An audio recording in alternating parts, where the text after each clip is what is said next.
জীবনের কোনো ক্ষেত্রে হতাশ হওয়ার কোনো সুযোগ নাই। আজকে পারিবারিক ভাঙন বলেন, ব্যক্তি পর্যায়ের আত্মিক ধ্বংসই বলেন, সমাজের বিপর্যয় বলেন, যাই বলেন, পিছনে একটা বড় কারণ আছে। সেটা হলো আল্লাহ থেকে দূরে থাকা মানুষ, আল্লাহ থেকে হতাশ হয়ে যাওয়া। আর এই কাজটা শয়তান করিয়েছে মানুষকে আল্লাহ থেকে দূরে সরানোর জন্য। কিন্তু আল্লাহ রাব্বুল আলামিনের কাছে কেউ যদি যেতে চায়, মন থেকে যদি আল্লাহকে একটা বারও ডাকে, আল্লাহ পাক এক ডাকের মাধ্যমেও তার গুনাহ মাফ করতে পারে। দুজন ব্যক্তির ঘটনা পড়লাম। একজন ব্যক্তি প্রচণ্ড রকম আবেদ, প্রচুর ইবাদত করে। আপনারা জানেন ইবলিসও কিন্তু আবেদ ছিল, ইবলিস কিন্তু প্রচুর ইবাদত করেছে। এখন ওই ব্যক্তির একজন বন্ধু ছিল, এটা বানু ইসরাইলদের ঘটনা। তো সেই বন্ধু পাপী ছিল, বিভিন্ন কবিরা গুনাহ করত। আর এই আবেদ ব্যক্তি বারবার তাকে নসিহত করত, গুনাহ ছেড়ে দাও, তুমি পাপ করছো, গুনাহ ছেড়ে দাও।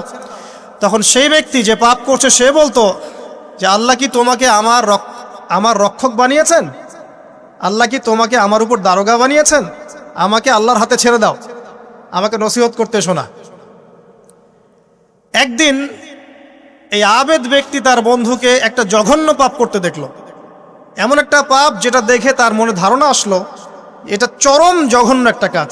তখন সে মুখ ফসকে বলে ফেলল যে আল্লাহ তোকে আর মাফ করবে না, আল্লাহ তোকে জান্নাত দিবে না। আল্লাহ রাব্বুল আলামিন মালাকুল মউতকে এই দুজনের কাছে পাঠালেন, দুজনের রূহকে কবজ করা হলো।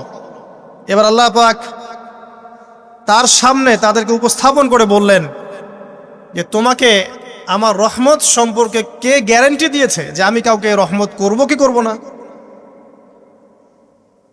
যাও, আমি তোমাকে জাহান্নামে পাঠালাম, ওই ব্যক্তি যে আমার রহমত প্রত্যাশা করেছে আমি তাকে জান্নাত দিয়ে দিলাম। দেখুন, এই হাদিসটা শুনলে মনে হয় বাহ্যিক হয়তোবা মুখের একটা কথার কারণেই সে জাহান্নামে চলে গেল। আসলে বিষয়টা এমন নয়। বিষয়টা আমি আপনাকে বোঝাচ্ছি। বিষয়টা হচ্ছে ইবলিসের মতো। ইবলিস কিন্তু শুধু মন থেকেই বলেনি যে খলাকতানি মিন নার ওয়া খলাকতাহু মিন তিন, আমি কেন তাকে সেজদা করব আদমকে? আদম তো মাটির তৈরি আর আমি তো আগুনের তৈরি।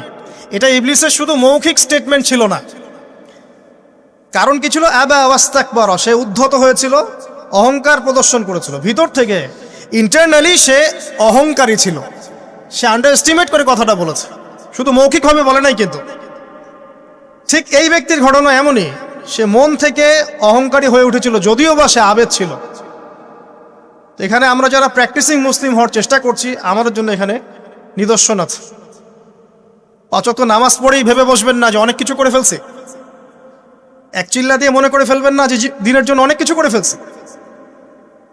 একটা হজ করেছেন, ওমরা করেছেন, সিয়াম রেখেছেন, দিনের জন্য দান সদকা করেছেন, একটা মাদ্রাসা মসজিদ করেছেন, ভেবে বসবেন না আপনি সব অনেক কিছু করে ফেলেছেন এবং অন্যরা সব ককরোচ তেলাপোকা, ওরা জাহান্নামে যাবে, এমনটা মনে করবেন।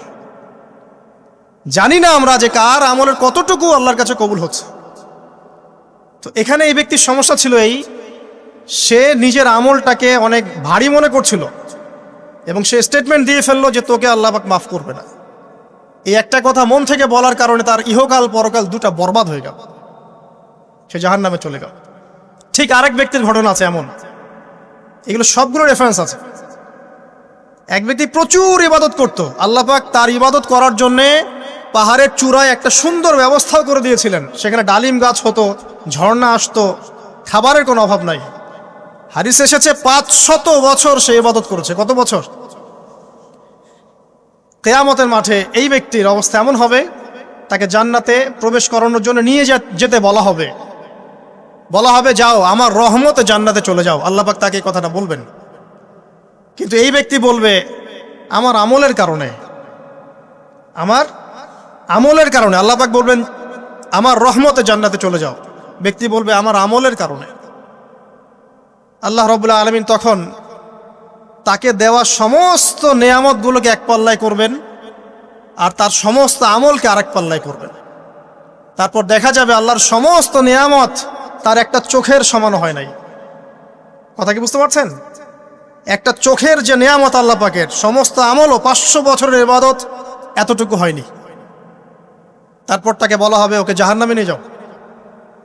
এবার জাহান্নামে যাওয়ার সময় সে বলবে, আল্লাহ তোমার রহমতে আমাকে মাফ করে দাও। তখন আল্লাহ পাক তাকে আবার ডেকে নিয়ে আসবে, বলবেন যে তোমাকে যে আমি ইবাদত করার জায়গা করে দিয়েছিলাম, এটা কি তুমি নিজে করেছো না আমি করেছি? সে বলবে আপনি করেছেন। তোমাকে যে আমি সৃষ্টি করেছিলাম, তখন কি তুমি কোন আমল করেছিলে? বলবে না। তাহলে তোমাকে যে সৃষ্টি করেছি আমি, এটা কি তোমার আমলের কারণে? না। তোমাকে সারা দুনিয়াতে এত নিয়ামত দিয়েছি, এটা কি তোমার আমলের কারণে? সে বলবে না। তখন তাকে জান্নাতে প্রবেশ করানো হবে। কিয়ামতের মাঠে এমন অনেক ঘটনা ঘটবে যেটা আমাদের চিন্তার বাইরে। আরেকজন ব্যক্তিকে ডেকে আনা হবে, যে ব্যক্তি একটা দুটা নয় বরং 100টা খুন করেছে। সে 99 জন মানুষকে হত্যা করার পর ফতোয়া খুঁজে বেড়াচ্ছিল যে আমার তওবা কবুল হবে কিনা। একজন আবেদের কাছে গিয়েছে। আবেদ আর আলেম কিন্তু এক জিনিস না। আবেদ মানে যে প্রচুর ইবাদত করে, তার জ্ঞান কম, সে শুধু জানে কিভাবে ইবাদত করতে হয়। আলেম হচ্ছে সে যে শরীয়তের গভীর জ্ঞান জানে, আবার ইবাদতও করে। আবার যারা জ্ঞান আছে আমল নাই, সেও কিন্তু প্রকৃত আলেম না। প্রচুর জ্ঞান আছে কিন্তু জ্ঞান অনুযায়ী আমল করে না, সেও কিন্তু প্রকৃত আলেম নন। এবার আসেন তো, এই আবেদের কাছে গিয়ে সে বলছে আমার কি ক্ষমা হবে? আমি 99টা খুন করেছি। সে বলল তোমার আবার ক্ষমা? তোমার ক্ষমা নাই।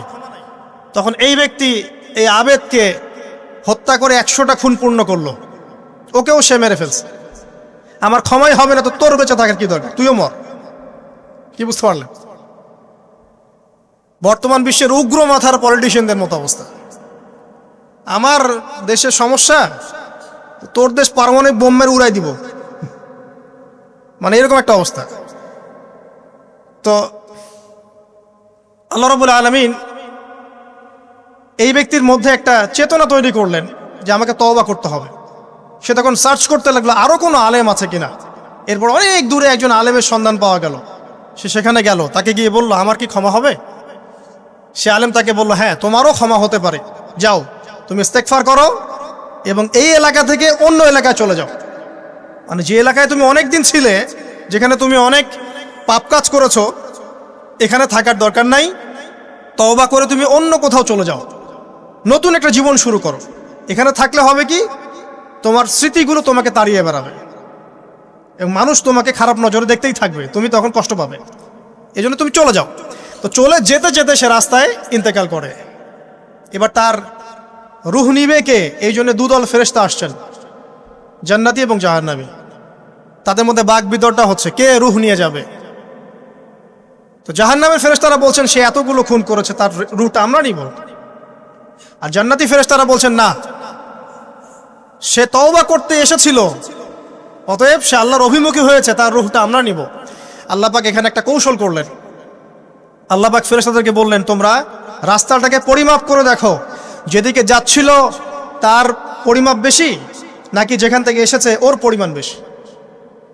আল্লাহ পাক জমিনকে আদেশ করলেন হে জমিন তুমি প্রশস্ত হয়ে যাও। এবার পরিমাপ করে দেখা গেল সে তওবার দিকে আসছিল, এর পরিমাণটা বেশি।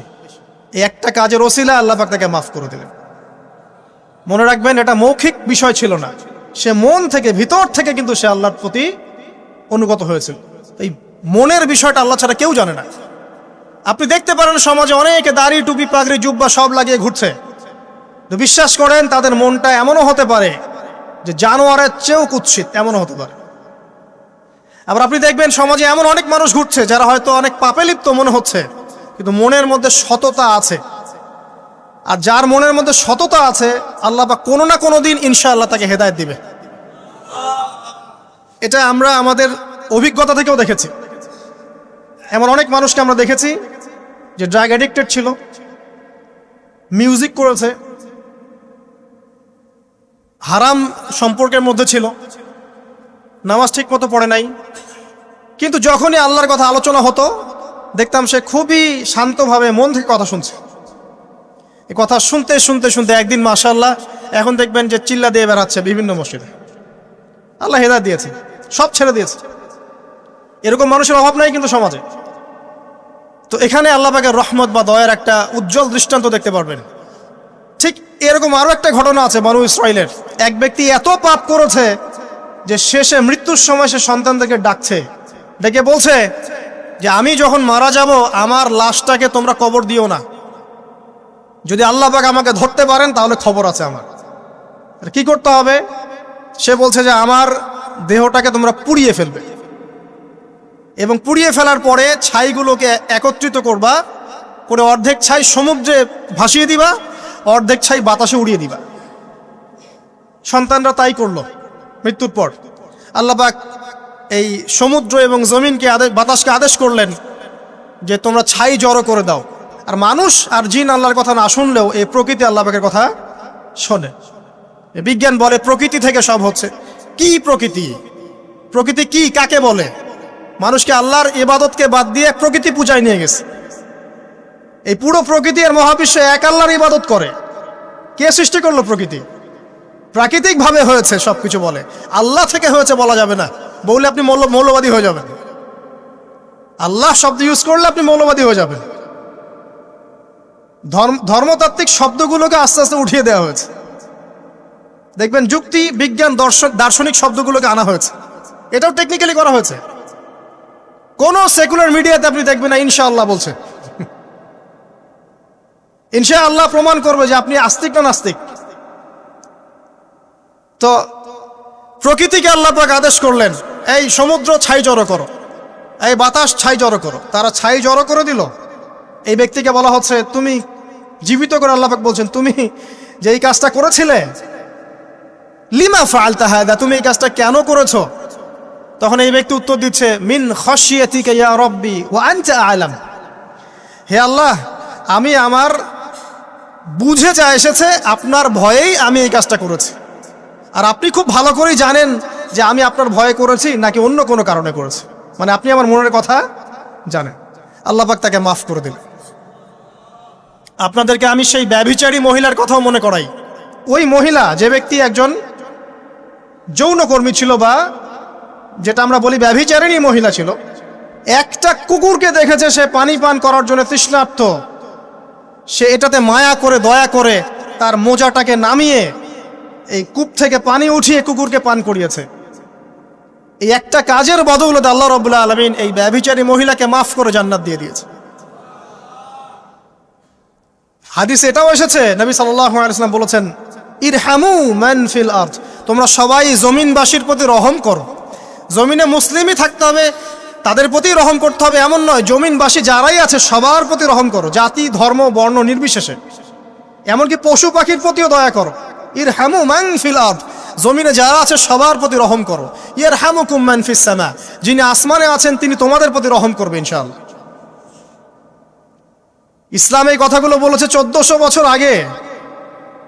আজকের এই বিশ্বের সোকল্ড এই মডার্ন বিশ্বে, যেখানে মানুষের রক্তের কোনো দাম নাই, সেখানে ইসলাম পশু পাখির অধিকার নিয়ে কথা বলেছে 1400 বছর আগে।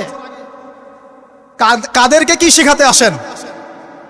কোরআন এবং সুন্নাহর বাইরে অভ্রান্ত সত্যের কোনো উৎস আছে? এখানে যা আছে তাই চূড়ান্ত। মানতে চাইলে মানেন, না মানতে চাইলে জাহান্নামে যান, কেউ তো বাধ্য করছে না। লাকুম দীনুকুম ওয়ালিয়া দিন। আল্লাহ পাকের রহমত দেখেন। আরেকটা ঘটনা আছে এমন, একটা বিড়ালকে বেঁধে রেখেছিল এক মহিলা, খাবার দেয় নাই, কষ্ট দিয়েছে। একটা বিড়ালকে খাবার না দিয়ে কষ্ট দেওয়ার কারণে এই মহিলাকে আল্লাহ পাক জাহান্নামে পাঠিয়েছে। এরকম কত ঘটনা আছে। এই ঘটনাগুলো হাদিসের পাতায় বর্ণিত আছে। কোরআনে কি বলছে দেখুন। কোরআনের আমি কয়েকটা পয়েন্ট আপনাদেরকে খালি বলছি, এটা নিয়ে আমি সকালে ভাবছিলাম। আল্লাহ পাক আদম আলাইহিস সালামকে সৃষ্টি করেছেন আমরা সবাই জানি, কিন্তু আল্লাহ পাক সূরা সদের মধ্যে বলছেন ইবলিসকে, হে ইবলিস, তোমাকে কিসে বারণ করলো আদমকে সেজদা করতে, যে আদমকে আমি নিজের হাত দিয়ে সৃষ্টি করেছি। আল্লাহ রাব্বুল আলামিন যে আমাদেরকে এত যত্ন করে ভালোবেসে সৃষ্টি করেছেন, এটা কি আল্লাহ পাকের দয়ার নিদর্শন নয়? মহাবিশ্বের অন্য কোনো মাখলুক সৃষ্টির ব্যাপারে আল্লাহ পাক বলেন নাই খলাকতু বিয়াদাই, আমি নিজ হাতে তাকে সৃষ্টি করেছি। শুধু সৃষ্টি নয়, সৃষ্টি করার পর আল্লাহ পাক তাকে সমস্ত নাম শিক্ষা দিয়েছেন। এই যে জ্ঞান শিক্ষা দেওয়া, জ্ঞান, এটা আল্লাহ পাকের সবচেয়ে বড় নিদর্শনগুলোর মধ্যে অন্যতম। এবং আল্লাহ পাকের সবচেয়ে বড় দয়া, আমার মত এটা, মানব জাতির উপরে আল্লাহ পাকের সবচেয়ে বড় দয়াটা হচ্ছে কি জানেন? আল্লাহ পাক আমাদেরকে জ্ঞান শিক্ষা দিয়েছেন, ওহী নাজিল করেছেন। এটা সব কিছুর ঊর্ধ্বে। কারণ আপনি তওবা করবেন, জ্ঞান লাগবে। নামাজ পড়বেন, জ্ঞান লাগবে। রোজা রাখবেন, জ্ঞান লাগবে। জাকাত দিবেন, ইলম লাগবে। আপনি দিনের যে কোনো আমল করেন, ইলম লাগবে। জান্নাত জাহান্নামের পথ খুঁজে পেতে হলে ইলম লাগবে। দেশ চালাবেন, ইলম লাগবে। অর্থনীতি চালাবেন, ইলম লাগবে। ইলম ছাড়া কিছু নাই, ইলমের উপরে কিচ্ছু নাই। এই ইলমটা আল্লাহ পাক কাকে শিক্ষা দিয়েছেন? আদম আলাইহিস সালামকে। আমরা তো শিখেছি সমাজবিজ্ঞান বইগুলোতে যে আমাদের পূর্বপুরুষরা নাকি গুহায় থাকতো আর গাছের ছাল পাতা খেয়ে থাকতো, তাই না? লতা পাতা খেয়ে থাকতো, গাছের ছাল পাতা খেয়ে থাকতো, পোশাক পরতো আর কি। বোগাস, ডাহা, মিথ্যা কথা। আল্লাহ রাব্বুল আলামিন সূরা বাকারা এবং সূরা আরাফ পড়ে দেখেন, আল্লাহ পাক বলছেন যে আদম আলাইহিস সালামকে আল্লাহ পাক সমস্ত নাম জ্ঞান শিক্ষা দিয়েছেন। মহাবিশ্বের যে প্রয়োজনীয় জ্ঞানগুলো আছে সেগুলো আল্লাহ পাক আদমকে শিখিয়েছেন আলাইহিস সালাম। ওয়াল্লামা আদামাল আসমাআ কুল্লাহা, আল্লাহ পাক আদমকে সমস্ত নাম শিক্ষা দিয়েছেন। আমাদের পিতা মাতারা মূর্খ ছিলেন না, তারা সৃষ্টি থেকেই জ্ঞানী ছিলেন। আদম আলাইহিস সালামের পারমাণবিক বোম বানানোর কোনো প্রয়োজন ছিল না। ছিল? বানান নাই। আপনার মধ্যে এই জ্ঞানটা আসছে কিভাবে? বাই ডিএনএ আপনি জ্ঞান পাচ্ছেন, কারণ আমরা আদম সন্তান। অনেক জ্ঞান আমাদের ভিতরেই আছে, এগুলো চর্চার মধ্য দিয়ে, গবেষণার মধ্য দিয়ে প্রস্ফুটিত হয় মাত্র। জ্ঞান ভিতরে আছে আমাদের। আমাদের পিতাকে জ্ঞানী করে পাঠানো হয়েছে। এই জ্ঞান শিক্ষা দেওয়াটা হচ্ছে আল্লাহ পাকের সবচেয়ে বড় দয়াগুলোর মধ্যে একটা। রহম করেছেন। শুধু তাই নয়, আদম আলাইহিস সালামকে এমন জ্ঞান শিক্ষা দিয়েছেন যে জ্ঞান ফেরেশতারা পর্যন্ত জানতো না। এটা কি দয়া নয়? এটা কি আদম সন্তানের প্রতি ভালোবাসা নয়? তারপরে সেজদা করিয়েছেন। মহাবিশ্বে অন্য কাউকে কি সেজদা করানো হয়েছে? কোরআনে কি এমন কোনো দলিল আছে যে আদম আলাইহিস সালাম ছাড়া অন্য কাউকে সব ফেরেশতারা সেজদা করেছেন? আছে? তাহলে এই যে সম্মান দেয় আল্লাহর পক্ষ থেকে, সম্মান কিসের ভিত্তিতে? সম্মান শারীরিক ক্ষমতার ভিত্তিতে। সম্মানটা কি কারণে? জ্ঞানের কারণে, ইলমের কারণে, জ্ঞানের কারণে সম্মান। এই সম্মান দেয়াটা কি আল্লাহ পাকের রহমত এবং দয়ার নিদর্শন নয়? অতএব সম্মান পেতে হলে, আল্লাহ রহমত পেতে হলে সেই জ্ঞানের চর্চায় আবার ফিরে আসতে হবে। আপনি যদি আজও সেই ওহির জ্ঞানের চর্চা করেন, আল্লাহ পাক এই পৃথিবীবাসীর বুকের মধ্যে আপনার জন্য সম্মান পয়দা করে দিবেন ইনশাআল্লাহ। দেখেন, ওই সেই জ্ঞানই যদি আপনি এখনো চর্চা করেন, আজও আপনি সম্মানিত হবেন ইনশাআল্লাহ। ব্যক্তির চর্চা করলে ব্যক্তি সম্মানিত হবে, একটা পরিবার চর্চা করলে ওই পরিবার সম্মানিত হবে, একটা সমাজ যদি চর্চা করে সেই ওহির জ্ঞান, ওই সমাজ সম্মানিত হবে। একটা দেশে যদি আপনি ওই ওহিভিত্তিক জ্ঞান ছড়িয়ে দেন, পুরো দেশকে আল্লাহ পাক সম্মানিত করবে ইনশাআল্লাহ, পুরো জাতিকে সম্মানিত করবে ইনশাআল্লাহ। আরও সামনে যান, এই যে আদম এবং হাওয়া আলাইহিস সালাম গাছের কাছে চলে গেলেন, ফল খেয়ে ফেললেন, কারণ আমরা আদম সন্তান, ভুল করি। আল্লাহ পাকে সাথে সাথেই বহিষ্কার করে দিয়েছেন? না, আল্লাহ পাক তওবা করার জন্য কালিমা শিখিয়ে দিয়েছেন। সুবহানাল্লাহ, তাদের কালিমা জানা ছিল না। আল্লাহ পাক বলছেন ফাতালাক্কা আদম মির রাব্বিহি কালিমাত, আল্লাহ পাকের কাছ থেকে আদম আলাইহিস সালাম কিছু বাক্য শিখে নিলেন, যেই বাক্য দিয়ে ফাতাবা আলাই, সে আল্লাহর কাছে তওবা করলো। কোন সেই বাক্য? সূরা আরাফে আছে, রব্বানা যালামনা আনফুসানা ওয়া ইল্লাম তাগফির লানা ওয়া তারহামনা লানাকুনান্না মিনাল খাসিরিন। এই দোয়া কে শিখিয়ে দিয়েছে? আল্লাহ। এই তওবার বাক্য যে শিখিয়ে দেয়, এটা কি দয়ার পরিচয় নয়? আমরা আল্লাহর কাছে ফিরে যাব, তওবা করব, ইস্তেগফার করব, এই জ্ঞানটা শিখিয়ে দেয়া কি আল্লাহ পাকের দয়ার পরিচয় নয়? না, আমরা কিভাবে ক্ষমা চাইতাম? কিভাবে ক্ষমা চাইলে আল্লাহ পাক সমস্ত গুনাহ মাফ করবেন, এই পদ্ধতিগুলো বলে দেয়া কি আল্লাহ পাকের দয়ার পরিচয় নয়? তারপর সামনে যান, পৃথিবীতে নামিয়ে দিয়ে আল্লাহ পাক ক্ষান্ত হয়ে যাননি। আল্লাহ রাব্বুল আলামিন আসমান থেকে হেদায়েতের গ্রন্থ পাঠিয়েছেন, বলেছেন এই গ্রন্থের মধ্যে যা আছে মেনে চললে তোমরা আবার জান্নাতে ফিরে আসবে ইনশাআল্লাহ। আল্লাহ পাক আদম এবং হাওয়া আলাইহিস সালাম এবং আদম সন্তান সবাইকেই সৃষ্টি করেছেন। উদ্দেশ্য হচ্ছে আল্লাহ পাক আমাদেরকে জান্নাত দিতে চান। আল্লাহ পাক চান যে আমরা যেন জান্নাতে যাই। যদি আমরা জান্নাতে যেতে না পারি পরকালে, একটা কারণে যেতে পারবো না, অনলি একটা কারণ, সেটা হলো আমাদের নিজের দোষে। একটা কারণ, যারা জাহান্নামে যাবে মানুষ এবং জিনদের মধ্যে, নিঃসন্দেহে মহাবিশ্বে তারা ছাড়া জাহান্নামে যাওয়ার উপযুক্ত কেউ ছিল না। ও জাহান্নামে যাওয়ার উপযুক্ত ছিল বলেই আল্লাহ পাক তাকে জাহান্নামে পাঠাবেন। আর যারাই জান্নাতে যাবে প্রত্যেকেই শুধু আমলের বদৌলতে যাবে না, বরং আল্লাহ পাকের রহমতেই যাবে। কেউই তার আমল দিয়ে জান্নাতে যেতে পারবে না। নবী সাল্লাল্লাহু আলাইহি ওয়াসাল্লাম এমন ভাষ্য বলছেন, ইল্লা আনা, আমিও না, ইল্লা বিরহমাতিল্লাহ,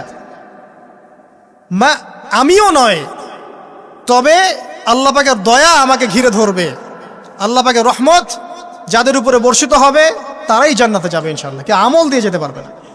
যত আমলই করি বলা যাবে না এই আমলের বদৌলতে জান্নাতে যেতে পারবো। আল্লাহ পাক দয়া না করলে হবে না। আল্লাহ পাক চান যে আদম সন্তান যেন জান্নাতেই যায়।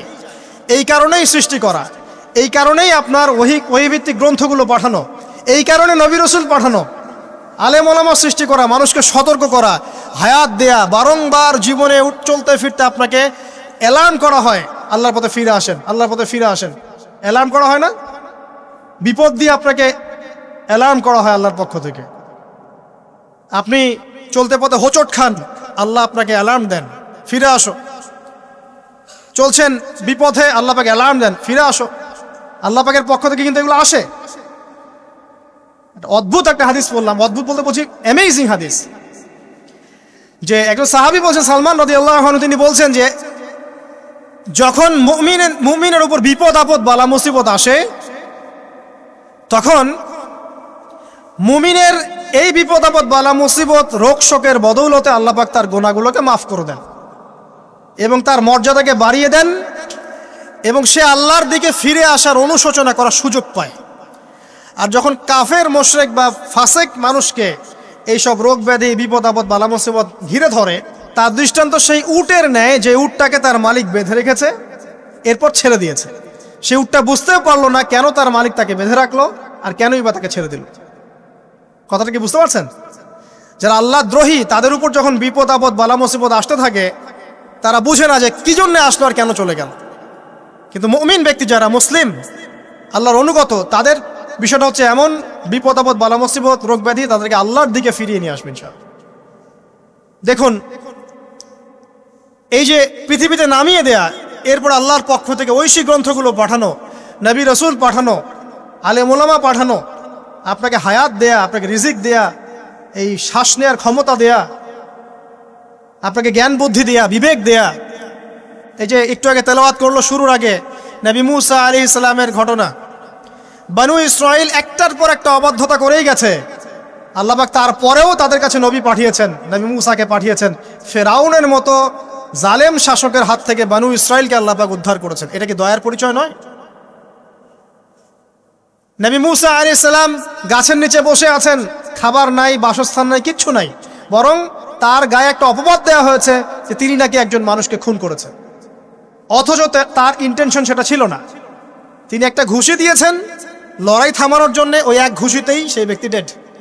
এবার তিনি গাছের নিচে বসে দোয়া করছেন, রব্বি ইন্নী লিমা আনজালতা ইলাইয়া মিন খায়রিন ফাকির, আল্লাহ আমি নিঃস্ব অসহায় হয়ে এখানে বসে আছি, তুমি আমার উপর তোমার যে রহমত পাঠাবে আমি তার ভিখারি হয়ে বসে আছি।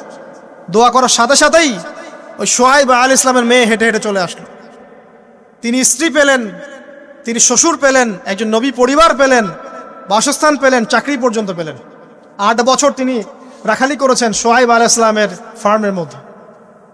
দয়া মুহূর্তেই চলে আসবে, শুধু আল্লাহর দিকে অভিমুখী হলেই হয়, এগুলো দয়া। আইয়ুব আলাইহিস সালামের কথা মনে আছে না? দীর্ঘদিন রোগে ভুগছেন, দীর্ঘদিন রোগে ভুগছেন, চিকিৎসা হচ্ছে না, ভালো হচ্ছে না, শেফা হচ্ছে না। এখানে যারা আধ্যাত্মিকত্ব নিয়ে পড়াশোনা করেন, লেখালেখি করেন, তারা বলেছেন তাদের কিছু কিতাবের মধ্যে, রোগটা যখন এমন একটা পর্যায়ে চলে আসলো যে তিনি জিহ্বাটা নড়াতে পারছেন না, কারণ তিনি আল্লাহ পাকের জিকির করতে প্রচণ্ড ভালোবাসতেন। এক পর্যায়ে রোগটা এমন একটা জায়গায় চলে আসলো যে জিহ্বাটা তিনি নড়াতে কষ্ট হচ্ছে। তখন গিয়ে তিনি বলছেন, রব্বি আন্নী মাসসানি আদ-দুররু ওয়া আনতা আরহামুর রাহিমিন, হে আল্লাহ আমাকে কষ্ট স্পর্শ করেছে, আর তুমি তো ক্ষমাকারী, রহমকারীদের মধ্যে সর্বশ্রেষ্ঠ রহমকারী। আমি জিকির করতে পর্যন্ত পারছি না, আল্লাহ আমার রোগটা শেফা দিয়ে দাও। বলার সাথে সাথে আল্লাহ রাব্বুল আলামিন প্রস্রবণ ঝর্ণা তৈরি করলেন, এখানে গোসল করো, শেফা হয়ে গেল। এগুলো কি রহমতের পরিচয় নয়? এখানে এক শ্রেণীর স্কলার এমনও বলেছেন, আজকে আমরা যারা বাহ্যিক সৌন্দর্য নিয়ে বেশি গর্ব করি আর কি, আত্মিক সৌন্দর্যের চাইতে বাহ্যিক সৌন্দর্য নিয়ে যারা বেশি গর্ব করি, যদি আল্লাহ পাক আমাদের পোশাকটাকে পরিবর্তন করে দেন, আত্মাটাকে দেহের পোশাক দেন আর দেহটাকে আত্মার পোশাক বানায় দেন, তাহলে দুর্গন্ধে কি আমাদের সামনে আসতে যাবে না। কথা আপনারা বুঝতে পারছেন না? আইয়ুব আলাইহিস সালামের আত্মাটা ছিল পবিত্র, পরিশুদ্ধ, তার দেহের মধ্যে রোগ হয়েছিল।